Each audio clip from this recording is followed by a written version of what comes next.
নমস্কার, দেখছেন Kolkata TV. Good morning Kolkata নিয়ে আমি সুদীপ্ত রয়েছে আপনাদের সঙ্গে। সুদীপ্তর সঙ্গে রয়েছে আমি জহিতা। আর প্রথমেই যে খবরের দিকে নজর রাখবো, আরজি করের ছাত্রী খুনের ঘটনায় আটক করা হয়েছে একজনকে। এখনো পর্যন্ত এই ঘটনাকে কেন্দ্র করে একজনকে আটক করা হয়েছে।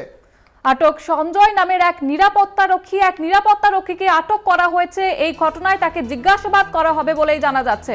আরজি করের ছাত্রী খুনের ঘটনায় আটকের সঞ্জয় নামে একজনকে আটক করেছে পুলিশ। সঞ্জয় নামে এক নিরাপত্তা রক্ষীকে এখনো পর্যন্ত আটক করা হয়েছে বলে জানা যাচ্ছে। আপনারা জানেন যে শুক্রবারই মেডিকেল পড়ুয়ার যে মৃত্যু এবং এই মৃত্যুকে ঘিরে একেবারে উত্তাল হয়ে ওঠে রাজ্য রাজনীতি। তারপরে এই তথ্য উঠে আসছে যেখানে এই ঘটনায় একজনকে আটক করা হয়েছে।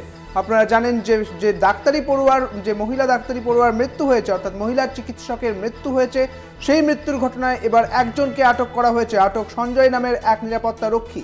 এ রাজ্যের প্রথম সারির হাসপাতালগুলির মধ্যে অন্যতম এই আরজি কর মেডিকেল কলেজ। আর এই মেডিকেল কলেজে এই ঘটনা, যেখানে একজনকে আটক করা হয়েছে এই ঘটনায়। আরো বিস্তারিত জানবো, আমাদের সঙ্গে রয়েছেন আমাদের প্রতিনিধি রিয়া মাঝি। রিয়া, এখনো পর্যন্ত একজনকে আটক করা হয়েছে এই ঘটনায়, আরো বিস্তারিত জানবো তোমার থেকে। একদমই দেখো, তোমাকে জানিয়ে রাখবো যে ইতিমধ্যেই আরজিকর কাণ্ডে একজনকে গ্রেপ্তার করা হয়েছে, একজনকে আটক করা হয়েছে বলে জানা যাচ্ছে ইতিমধ্যেই। এবং সঞ্জয় নামের এক সিকিউরিটি গার্ডকে আটক করা হয়েছে। কারণ আমরা জানি যে গতকাল থেকে ম্যারাথন জিজ্ঞাসাবাদ চালিয়েছে যারা এই অন ডিউটিতে ছিলেন।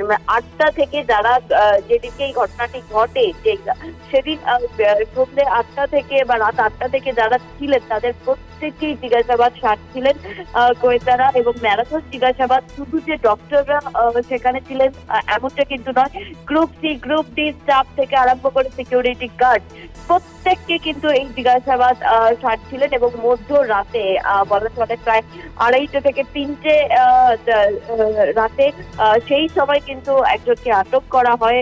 সেই আটক করে তাকে লালবাজারে নিয়ে যাওয়া হয়েছে বলে এমনটাই সূত্র মারফত জানা যাচ্ছে। বেশ, অনেক ধন্যবাদ রিয়া তোমাকে। আমাদের সঙ্গে ছিলেন আমাদের প্রতিনিধি রিয়া মাঝি। আপনাদের জানিয়ে রাখি, আরজি কর ছাত্রীর রহস্য মৃত্যুতে এখনো পর্যন্ত আটক করা হয়েছে একজনকে। দিনভর কালকে যে ছবি আপনারা দেখেছেন, যে তুলকালাম কাণ্ড আরজি কর মেডিকেল কলেজ হাসপাতালে, এবং সেখানে পোস্ট গ্রাজুয়েটের 2য় বর্ষের ছাত্রী এবং তাকে খুনের অভিযোগ করছে। এবং এই ঘটনায় এখনো পর্যন্ত একজনকে আটক করা হয়েছে বলেই জানা যাচ্ছে।